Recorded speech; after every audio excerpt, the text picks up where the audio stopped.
En este programa vamos a hablar de algo que espero que ninguno de ustedes haya pasado, pero me temo que al menos unos cuantos sí. Vamos a hablar de la infidelidad. Bueno, también que ninguno de ustedes la haya practicado. Entonces, mira, ¿cómo podría partir diciendo esto? Voy a ir de lo simple a lo complejo. Primero partamos con la idea base, más allá de la emoción y todo. Somos, o al menos la mayoría de los estudiosos del comportamiento animal y de los humanos dentro de los animales, somos una especie que no es completamente monógama. Monógama es decir, con una sola pareja. La mayoría de los mamíferos son promiscuos, están en distintas parejas, dependiendo de sus necesidades, dependiendo de sus posibilidades. Y parece que los seres humanos estamos dentro del grupo de los mamíferos. Parece, somos mamíferos. Las aves, en cambio, son completamente monógamas y tienen una parejita por el resto de su vida. Entonces, parece que los seres humanos estamos un poquito entre medio. Es decir, somos mamíferos, pero tenemos algunas conductas más de mantener una pareja toda la vida. Pero no somos completamente fieles. No somos completamente fieles. Repito esta idea porque es re importante. Porque de cierta manera, ustedes han sido educados con la idea de que la especie humana va a ser fiel por naturaleza. Y no es así. Tenemos un grado de algo de fidelidad, pero combinado con muchos posibles eventos de infidelidad a través de la vida, biológicamente hablando. De hecho, ya les voy a comentar un ratito más que hay varios estudios respecto a cómo podría ser esto físicamente. Pero quedémonos con la idea que somos monógamos seriales.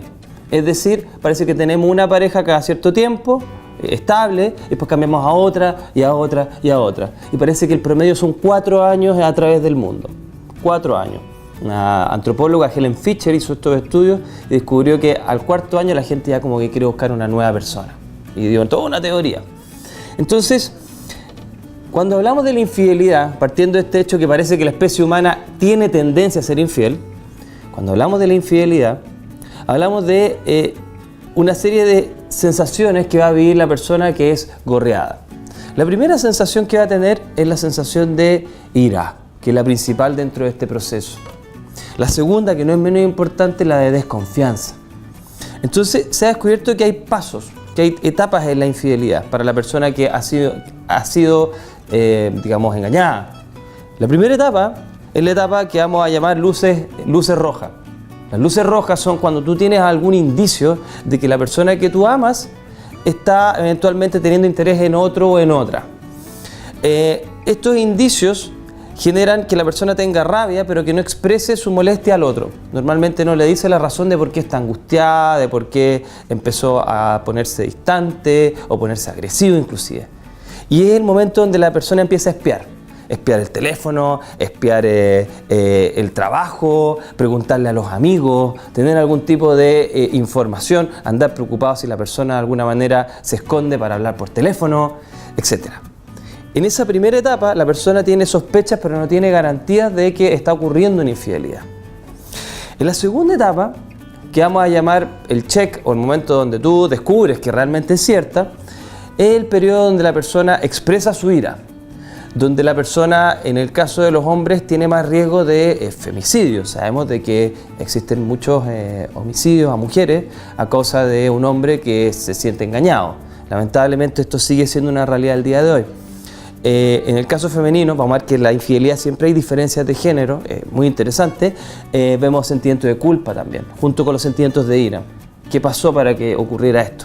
Entonces, en la fase donde tú ya descubres la infidelidad, muchas veces, el 90% de las veces, a través de un celular, normalmente el día de hoy a través de encontrar conversaciones sospechosas cuando la persona equivocadamente espía o abre el celular del otro, en ese momento viene esta ira, viene esta culpa, viene esta sensación de querer eliminar al otro y sentir de que se perdió la confianza, que es el paso 2,5.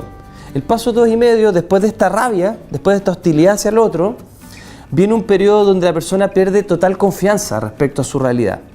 Porque más allá de lo sexual o lo romántico, es un vínculo. Y cuando tú te relacionas con una persona, tú confías y te vuelves vulnerable. Entonces cuando ocurre una infidelidad, tú te sientes engañado y empiezas a dudar en tu radar respecto a quién puedes mostrarte vulnerable y en quién puedes confiar. Entonces se genera una desconfianza no solamente de posibles parejas a futuro, o de tu pareja si es que sigues con ella o con él, sino que también de las confianzas y lazos con los seres humanos en general. Entonces el paso 2 viene con ira, viene con sentimientos de desesperanza, pero viene también con un profundo sentido de desconfianza que va a durar más o menos un año en promedio, según algunos terapeutas ingleses principalmente. Lo que yo he podido ver en consulta también es de que es de la magnitud de años para poder recuperar confianza en un otro. Especialmente si fuiste descubierto o fue descubierto infraganti, por ejemplo, en el lecho nupcial, en la cama donde viven. Ocurre esto también. Ahora, el tercer paso oficialmente es la recuperación, pero la recuperación viene con el elemento de la confianza, recuperar la confianza. No todas las parejas se separan después de una infidelidad. Esa es la primera pregunta que uno se hace. ¿Termino con él si descubro algo? Mira, muchas parejas son capaces de recuperarse a esto, pero el punto fundamental es el tiempo que va a tomar el hecho de recuperar la confianza en un otro, porque va a desconfiar de todo. Y ahí viene el segundo elemento, ¿cómo vienen los celos acá? Porque las personas que han sido engañadas tienden a ser más controladoras, y a partir de ese control excesivo surgen estas ideas de el celo, y el celo a veces de que es natural y a veces es irracional también. Pero manténganse sintonizados en eso, ya vamos a hablar un poco más al respecto más tarde. Entonces, esta fase de recuperación que se llama estrés post-infidelidad, porque es como un estrés postraumático, como haber visto una masacre, pero en este caso haber visto la masacre de tu relación. Entonces, este estrés post-infidelidad tiene dos elementos que a mí son cruciales. El primero, volver a recuperar esta comunicación con el otro y poder hablar realmente, honestamente, de qué cosas hicieron, entre comillas, no justificándolo, pero qué podría haber pasado antes para que la persona haya cometido este acto de mirar hacia el lado o cometer tácitamente o realmente una infidelidad. Entonces, entender los antecedentes, las causas. Y eso tiene que ver con comunicarse mejor. Y el segundo es recuperar la confianza en un otro. Tú confías en alguien que tiene una regularidad. Los seres humanos buscamos regularidad en el entorno. Entonces tienes que volver a confiar en las cosas que la persona hace, sus hábitos. Porque, por ejemplo, si llega muy tarde del trabajo, tú nuevamente vas a empezar a dudar.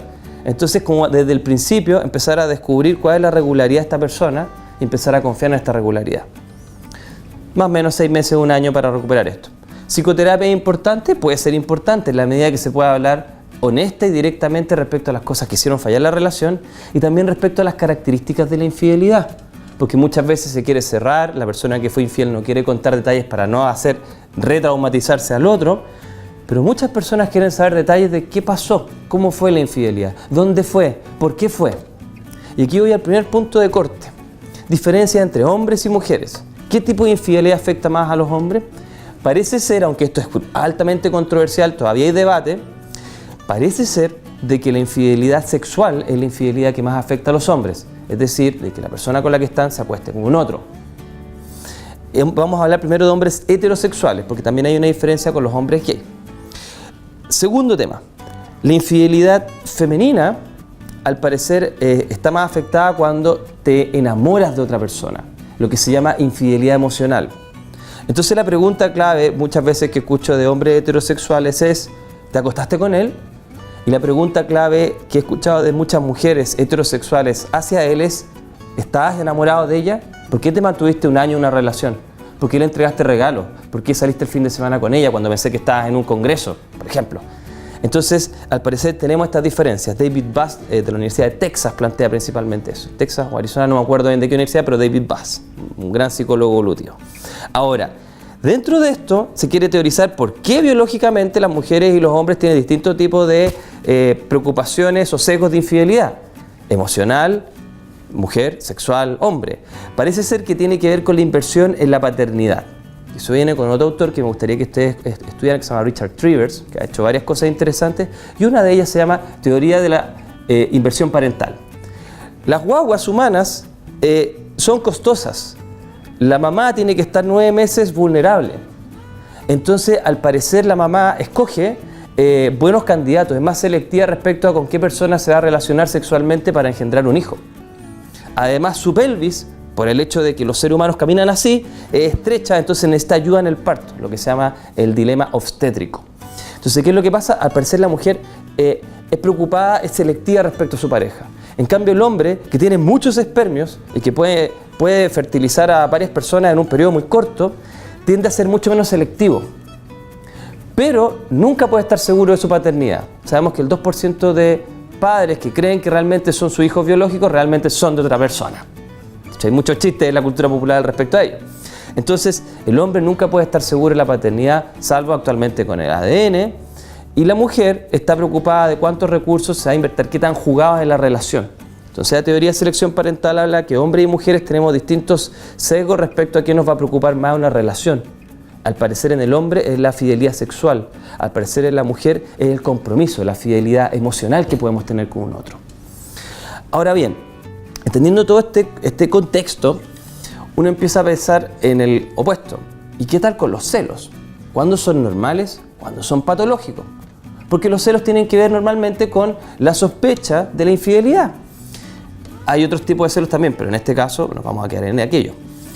El celo normalmente tiene que ver con varios factores.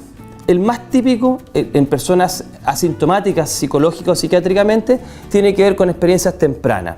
Por ejemplo, familias donde ha existido la infidelidad presente. Por ejemplo, una historia de vida donde la persona ha tenido o ha sido víctima de infidelidad. Es un factor psicológico. A nivel más profundo tiene que ver con las relaciones humanas. Y al parecer las personas que tienen un estilo de apego que se llama ansioso, que ustedes pueden después googlearlo, apego ansioso, son personas que tienen más miedo a ser reemplazados por un otro. Y tienen más miedo, por ende, a que la persona que aman les sea infiel. Y tienden a estar constantemente buscando formas para que esta persona los resegurice. Es como el síndrome del hijo único, que siempre la mamá está preocupada y le abrazándolo. Entonces cuando son adultos estas personas siempre están preocupadas de que el otro se va a ir o que si no estoy constantemente al lado tuyo es porque ya no me quieres. Entonces, esas personas pueden generar algún tipo de celo que no tenga que ver con la realidad, sino que tenga que ver con la estructura personal. Tanto como personas que han vivido situaciones traumáticas de la infancia, de infidelidad de uno de los papás y abandono en la casa, por ejemplo, o violencia intrafamiliar, tanto como las personas que han sufrido ellos mismos en primeras experiencias de infidelidad. Tiene que ver en el fondo con el vínculo con otro. ¿Qué tan seguro me siento de este vínculo? Entonces cuando yo empiezo a tener sospecha de infidelidad es porque estoy oliendo de que de alguna manera hay menos conexión con esta otra persona, hay menos lazo. A veces por lo que a mí me produce el otro y a veces por lo que el otro está cambiando. Ahora me quiero ir a las segundas causas de celo. Las segundas causas tienen que ver con lo orgánico. Muchos pacientes que me llegan con digamos, descripciones de que les están siendo infieles, tienen a veces problemas de adicciones. La adicción al alcohol y la adicción a la cocaína produce celopatías, que son conductas delirantes respecto a imaginar que el otro está siendo infiel. Esto tiene que ver con cambios cerebrales. Y por ende vamos al tercer punto. Hay personas con daño cerebral que a veces empiezan a tener celopatías, lo que se llama el síndrome de Otelo. Entonces estas personas, después de un derrame cerebral, por ejemplo, empiezan a constantemente pensar de que su señora, que ya es una abuelita igual que él, le está siendo infiel con el vecino. Pero eso ya tiene que ver con lesiones en cierta área en el cerebro. Pensamos que las sustancias también provocan algo similar de una manera más microscópica. Entonces tenemos señales de infidelidad reales, señales de infidelidad delirantes o creadas por las inseguridades de la persona. Y todas estas se parecen mucho. Entonces a la hora de tú atender a una persona es muy difícil muchas veces determinar a priori si es que es una infidelidad, si es que es un miedo interno, si es que está causado por otra causa médica, muchas cosas. Pero les voy a decir 5 causas principales o signos que ustedes deberían estar preocupados para tener luces rojas de pensar de que la persona pudiera estarle siendo infiel. Una, la más típica, es el hecho del celular. Que la persona se vaya a hablar por celular a lados distintos. No sé si a usted le ha pasado o si usted ha vivido con alguien y se dan cuenta que la persona empieza a llamar por teléfono o empieza a esconderse para recibir una llamada. Ese tipo de conducta es una luz amarilla. Otra conducta que da luz amarilla y que es muy rara, o sea, es muy contraintuitiva, es el cambio en la intimidad relacional. Muchas personas, obviamente, cuando están con otro, empiezan a distanciarse de su pareja oficial. Pero muchos otros, en cambio, empiezan a acercarse más. De hecho, se ha observado que muchas personas establecen una relación más pasional en la medida que están engañando a un otro. Entonces, cambio en la intimidad, cambio en la comunicación respecto al celular. Respecto a lo mismo, cambios en las claves en Internet. Empezamos a observar que las personas empiezan a utilizar claves que antes no habían utilizado. Cambio en la apariencia. que la persona empiece a tener un notorio cambio respecto a su físico. Por ejemplo, empezar a ir muchas horas al gimnasio, un cambio respecto a su look personal en el pelo, en la ropa. También es sumamente relevante. ¿Qué otro tipo de cosas también hemos visto? Por ejemplo, el aseo personal. Por ejemplo, personas que empiezan a ducharse cada vez que llegan a la casa y que no tenga que ver con un ejercicio físico. Otra señal de alarma que a veces ocurre es que empiecen a invertir muchas horas en el trabajo cuando anteriormente no tenían estas horas extraordinarias. Porque muchas veces hay que entenderle que la infidelidad ocurre en horas donde supuestamente la persona está trabajando. De hecho, hay un portal que no quiero hacerle propaganda, pero se llama Madison, la última parte, donde se ve la mayor cantidad de horas en la comunicación a través de chats por internet. Y se descubre que la mayor cantidad de horas de chats por internet son horas de trabajo, a las 10 de la mañana un día lunes, 2 de la tarde un día martes, hora de colación. Y las horas donde los moteles están más ocupados son normalmente horarios de día dentro de la semana. Entonces vemos que la infidelidad se cubre con alternativas nuevas de trabajo. Se ocupan horas que supuestamente deberían estar ocupándose para una actividad laboral. Entonces, esos son algunos de los tips más importantes respecto a cómo se expresa la infidelidad. Ahora, ¿qué cosas otras nos podrían ayudar a detectar a un infiel? Una de las cosas principales es la conducta pasada. Por ejemplo, si su relación comenzó siendo usted polola de alguien y siendo él pololo de alguien, y ustedes comenzaron una relación desde la infidelidad, por supuesto que va a dar más miedo de que nuevamente ocurra una infidelidad en el futuro, porque el mejor predictor del futuro es el pasado. Personas que han sido infieles en el pasado tienden a ser más infieles en el futuro. Segundo, las personas que tienen más tendencia a correr riesgos. Y aquí voy a tener un paréntesis, porque al parecer los hombres terminan engañando, los hombres heterosexuales, porque insisto, quiero hacer una capita al final en las parejas homosexuales. Los hombres heterosexuales tienden, en términos estadísticos, a buscar una nueva pareja para, por ejemplo, mejorar su relación sexual, para buscar novedad y por la sensación de satisfacción de poder. En cambio, la mujer, al parecer, está relacionada con un empobrecimiento general en la calidad de la relación. Por ejemplo, de que la persona esté mucho menos interesada en la comunicación con ella, en la atención, en los recursos, en la manera de ser gentil. Entonces, sí hemos visto de que antiguamente Kinsey, Albert Kinsey fue un gran investigador de la sexualidad humana en los años 50, decía que las mujeres eran mucho menos infieles que los hombres. Se ha descubierto que eso ya no es tan así, que ambos son casi igualmente infieles, solamente de que tenía que ver un poco con el poder y el género. Porque se ve que ambos géneros tienden a ser más infieles cuando tienen más poder. Es decir, cuando se sienten más seguros de sí mismos y que pueden atraer más parejas sexuales nuevas o románticas. Entonces, esto es un dato muy interesante porque hemos visto de que hombres y mujeres con poder pueden darse a veces la licencia de caer en esto. Tenemos en este caso gerentes, médicos, médicos o médicas, personas que tienen, digamos, cierta relevancia social. Otro dato que no es menor respecto al tema de cómo configuramos esto, es de que hay módulos en el cerebro que son diferentes. Ahora vamos a la biología de la infidelidad. Parece ser de que hay personas, la mayoría de los seres humanos, tienen el amor romántico involucrado en ciertos módulos cerebrales. El amor romántico se parece al amor maternal. De hecho, un tipo que se llama Semir C, que escribió esto hace unos años atrás. Amar a tu pareja es una especie de bis o de metáfora del amor que tienes tú hacia tu madre o hacia tu padre, hacia tu cuidador. Es formar lazos profundos. Entonces, módulos cerebrales cuando una mamá ve a su hijo también son similares a cuando la mamá ve al amor de su vida. Pero hay otros módulos que son sexuales, netamente sexuales, que están más relacionados con el sistema de recompensa y con otros. No quiero entrar en detalle.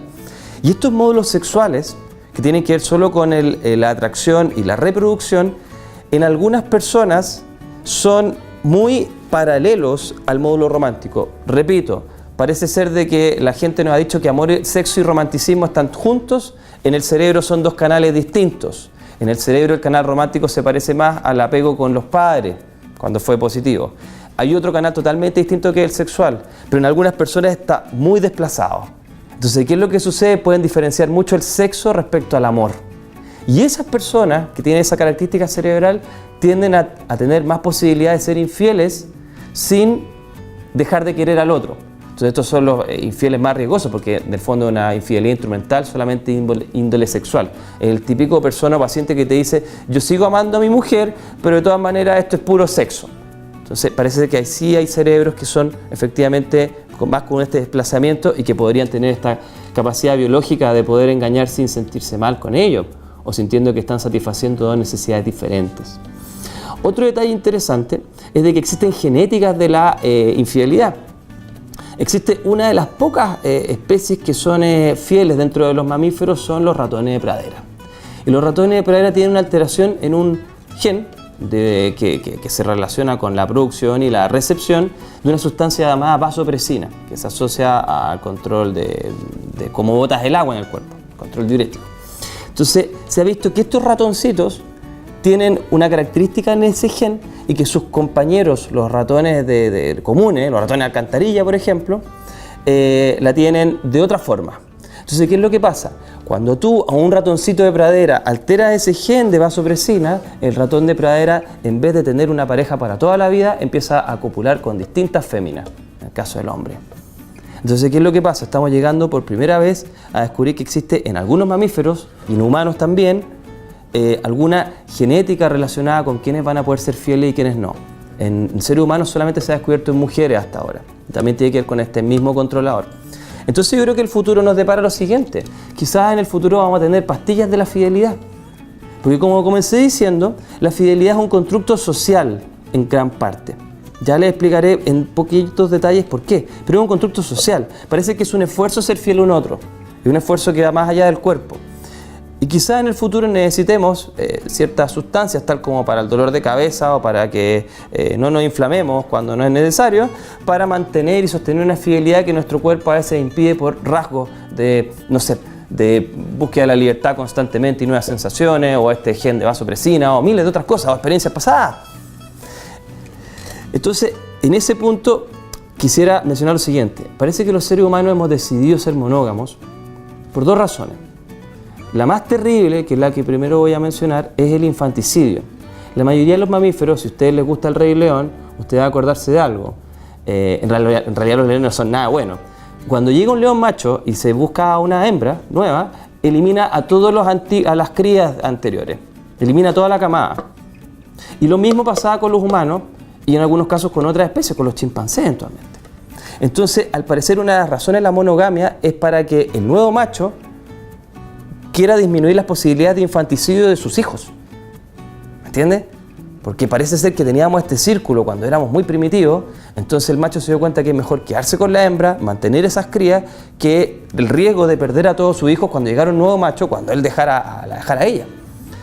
Y la segunda razón, que me parece más poética, más linda, es que tal como cuando nosotros somos niños, para poder sobrevivir ante una caída y llorar, necesitamos el abrazo de nuestra mamá, cuando somos adultos necesitamos también el abrazo de alguien, no solamente el sexo, sino el abrazo de alguien para sostenernos.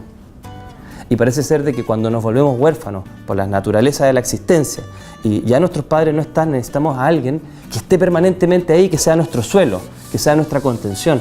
Los seres humanos no solamente buscamos sexo, buscamos una contención emocional, igual que el resto de los mamíferos. Entonces yo quiero que ustedes piensen eso. El día que ustedes piensen en ser infieles, piensen de que ustedes están engañando no solamente a su amante, están engañando a su mejor amigo o amiga. Y eso tiene un costo. Eso tiene un costo de que tú le vas a hacer daño a un ser que confió en ti y que te quiere de cierta manera al mismo nivel que puede querer a sus padres. Y si sus padres no fueron buenos con él o con ella, probablemente está confiando en ti como no pudo confiar en ellos. Y lo puede deteriorar mucho. Y para la persona que es infiel, piensen lo siguiente. Ustedes pueden buscar novedad toda su vida, pero va a llegar un día en su existencia que van a querer que alguien realmente los quiera, los cuide, los espere. Y esas necesidades van a ser solamente cubiertas si ustedes son capaces de generar ciertos sacrificios. Generar lazos toma tiempo y los seres humanos ya no tienen tiempo para tener amigos. Eso decía el zorro en la historia de Saint-Exupéry, en El Principito. Necesitamos generar lazos. Estamos en una sociedad con una decadencia de los lazos.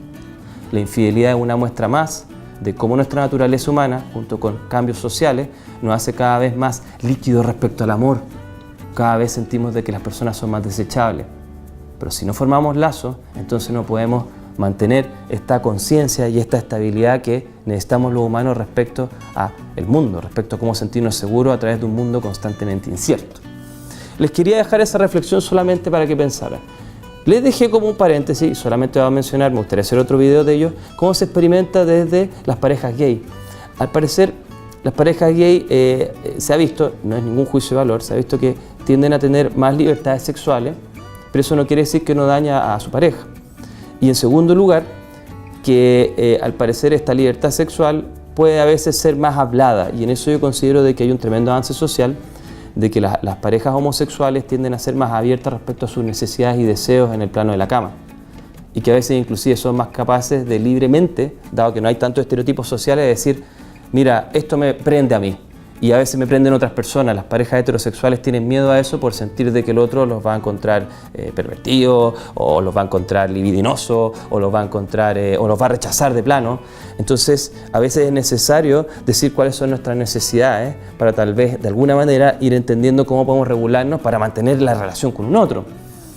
Así que inclusive conozco algunas parejas que están dispuestas al amor libre y cada cierto tiempo se dan permiso para conocer a un otro, aunque muchas veces uno de ellos sufre por esta situación y experimenta celos.